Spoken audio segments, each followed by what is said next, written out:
Meaning of Guignol. Guignol. Guignol.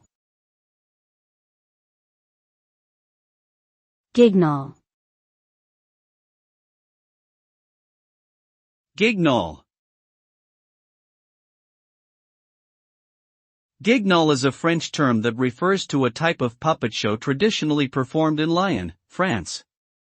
The shows often featured comedic and satirical content, and were typically performed outdoors for the general public. The titular character, Guignol, was a mischievous and clever puppet who delighted audiences with his antics. Today, Guignol can be used more broadly to refer to any kind of puppet or puppet show, although it still retains its historic association with the Lyon tradition.